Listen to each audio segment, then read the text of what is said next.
북방경제협력위원회 전문위원은 현재 북한에 있는 그 마츠코라 대사하고는 페이스북으로 매일 서로 소통을 하고, 제가 BTS 말하고 싶은데 제가 BTS 암이잖아요. 주역은 저는 이제 밀레니얼 세대라고 보거든요.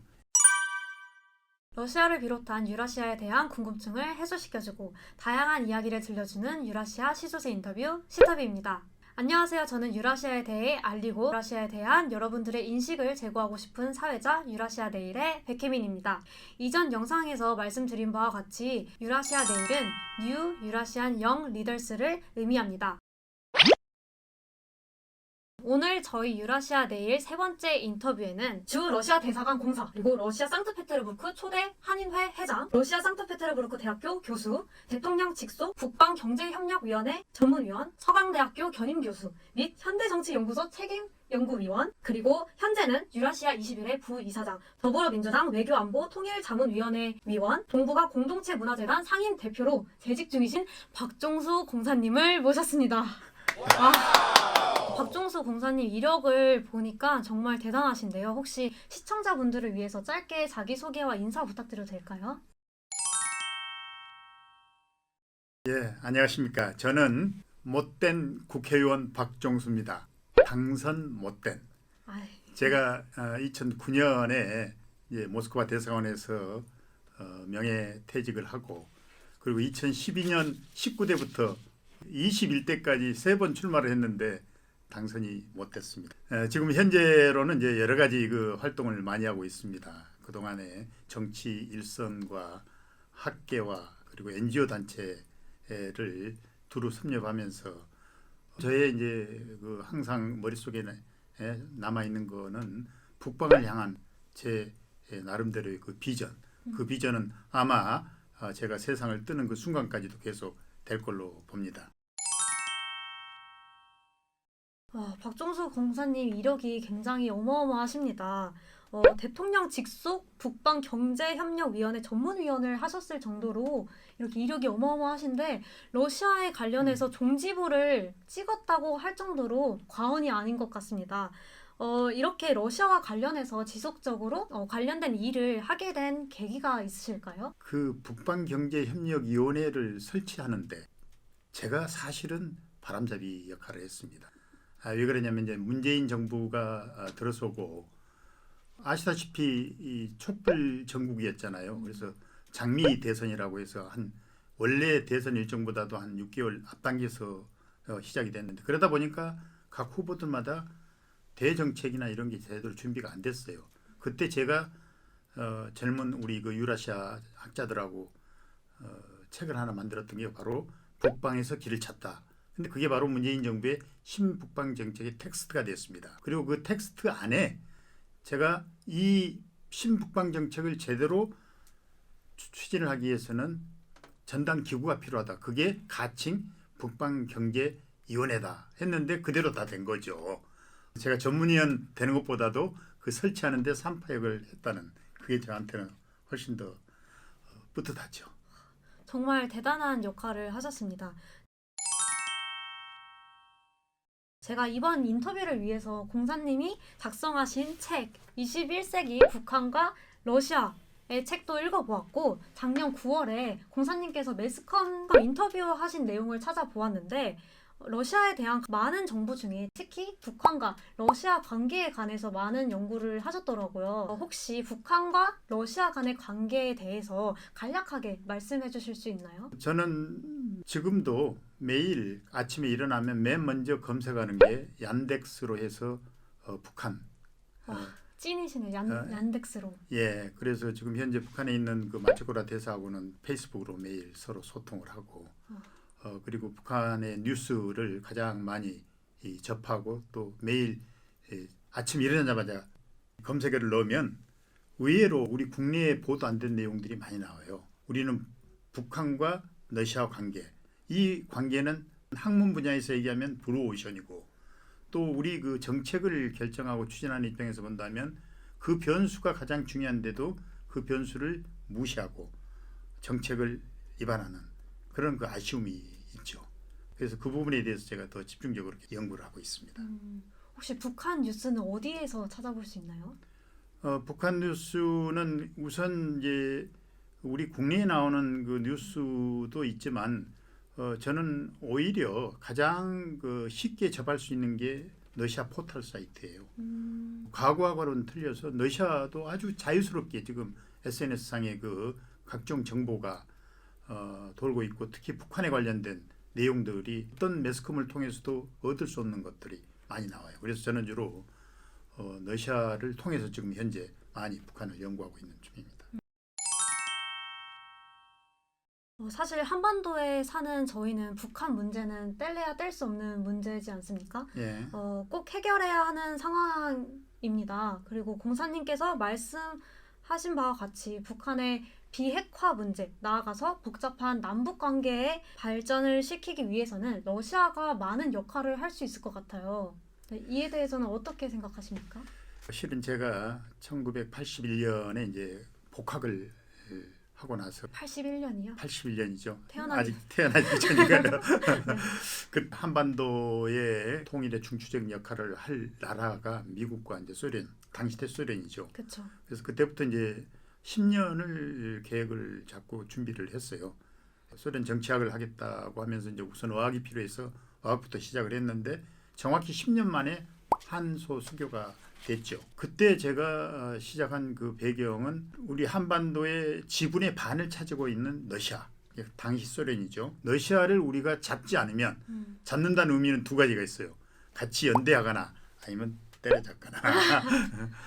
그렇지 않으면 통일은 쉽지가 않다. 그래서 나는 그동안에 이제 한국의 전문가들이 대부분 미국이나 서방에서 다 공부했기 때문에 뭐 구태여 그 많은 숫자 중에 저도 뭐 뛰어들 이유가 없고 러시아 쪽을 특화시켜서 해야 되겠다 해서 그때부터 주로 남북 관계를 연구를 한 게 지금 벌써 40년이 지났습니다. 근데 한 10년쯤 되고 수교하고 한 10년쯤 되면 이제 모든 그 남북 관계라든가 이런 게 어느 정도 좀 진전이 있을 줄 알았더니 40년이 지나도 아무런 진전이 없어요. 그 중에 가장 큰 요인 중에 하나가 러시아하고 북한 관계에 대해서 너무 무지하다는 거예요. 모르다 보니까 정책 결정에 오류를 범하는 거죠. 우리 정부 차원에서도 그렇고 국제 정치 차원에서도 그런 거죠. 피곤한 예로 옛날 우리 소련이 해체됐을 때 제프리 sak스라고 이제 콜롬비아 대학 소련 정치학 교수였는데 가장 그 저명한 학자였죠. 자기가 소련이 해체되고 나서 소련을 보니까 그때서야 소련이라는 나라는 전혀 우리하고 다른 신체 구조를 가지고 있는 그런 나라더라. 마찬가지로 북한도 그래요.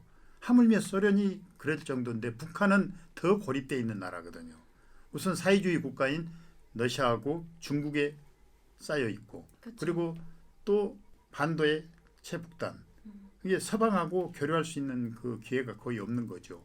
제프리 sak스 교수가 소련을 얘기할 때 그 정도였다면 북한에 대해서는 어떻겠냐는 얘기죠.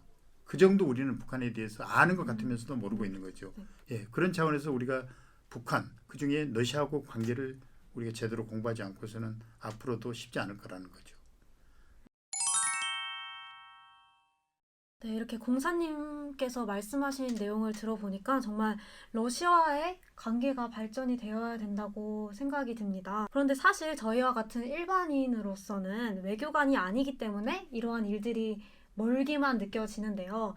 혹시 한국의 청년들이 일반인으로서 한러 관계의 발전을 위해서 또 한유라시아 관계 발전을 위해서 한반도 평화를 위해 또 할 수 있는 일이 무엇이 있을지 한번 여쭤봐도 될까요? 분들 세대는 이제 공공외교가 매우 중요하다. 그리고 저도 대사관에 근무할 때 후배 외교관들한테 그 얘기를 해요. 직업 외교관의 시대는 이제 지나가고 있다. 그 역할이 가만할수록 줄어든다. 이젠 공공외교다. 대표적인 예로 보세요. 김연아 한 사람. 강남스타일. BTS. BTS. 제가 BTS 말하고 싶었는데 제가 BTS 암이잖아요. 정말요? BTS 7명 청년들이 대한민국의 우리 한글을 전 세계에 보급하는 거는 이 짧은 시간에 그동안에 우리가 문화원만 해도 몇 개를 운영하고 있어요. 전 세계에. 수십 년 동안 운영해도 한순간에 이렇게 한글을 보급을 하는 그런 케이스는 없을 거예요. 이거를 우리가 만약 외교력으로 발휘해서 한다면 엄청난 그 돈이 들어가는 거죠.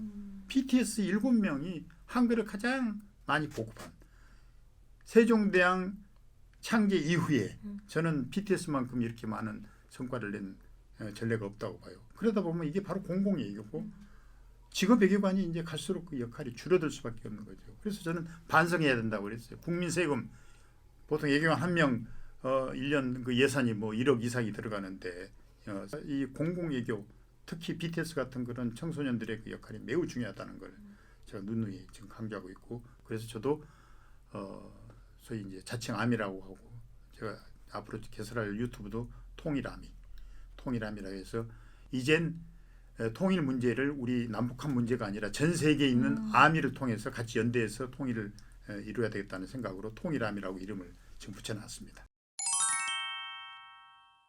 그래서 현재는 공공 외교의 시대이다라는 말씀이시죠. 그렇죠. 네, 저도 사실 대학교 다니면서 공공외교 활동을 정말 많이 해보았는데요. 혹시 공공외교처럼 한국과 러시아, 나아가서 한국과 세계를 더 가까이 하고자 하는 학생들을 위해서 조언이나 격려 한마디 부탁드려도 될까요? 뭐 여러분들 다 대부분 보니까 밀레니엄 세대 같으신데 이 거역할 수 없는 시대에 주역은 저는 이제 밀레니얼 세대라고 보거든요. X세대 그 이전에 기성세대들, 기성세대들의 설 자리는 저는 이미 이제 없어졌다고 봐요. 그래서 지금 밀레니얼 세대가 이제 제대로 역할을 할 이제 밀레니얼 세대는 무한한 가능성이 열려 있는 거죠. 특히 그 중에 블루오션이 바로 유라시아 대륙이에요. 유라시아 대륙 그 광활한 나라, 그 역사, 문화, 정치 이거 지금 대한민국에 소개해야 되는데 저는 100분의 1도 소개가 안 됐다고 봐요. 그렇다면 어떤 지역보다도 유라시아 지역이 그런 게 풍부하고 특히 이제 유라시아 지역은 바로 북한에 대한 그런 그 영향력, 특히 러시아의 대북 영향력은 우리가 생각한 것보다 훨씬 더 크다는 거. 특히 군사적으로는 거의 절대적이에요. 그쪽 분야를 연구하고 활동을 한다면 아마 엄청난 그 시너지 효과를 낼 수 있다고 저는 생각합니다. 네, 청년들을 위해서 대단히 현실적이고 따뜻한 조언 정말 감사드립니다. 드디어 마지막 질문입니다. 네, 박종수 공사님께 유라시아란 무엇일까요? 유라시아는 저는 저의 존재의 이유입니다. 이 바통을 이어가서 저희 청년들이 한 유라시아를 위해서 많은 발전을 위해서 많은 노력과 공부와 그리고 많은 활동을 이어나가겠습니다. 네, 이렇게 귀중한 시간 내어주신 박종수 강사님 정말 다시 한번 감사드리고요. 지금까지 러시아 진출 1세대 유라시아 시조새 인터뷰 시타브였습니다. 앞으로도 유라시아에 대해서 관심이 많으시거나 앞으로 더 알아가고 싶으신 분들은 구독과 좋아요 눌러주시면 감사하겠습니다. 네, 다음 영상에서도 또 다른 시조새와 함께 돌아올 테니 많은 관심 부탁드립니다. 다음에 뵙겠습니다. До свидания. 네, пока. Пока. До свидания.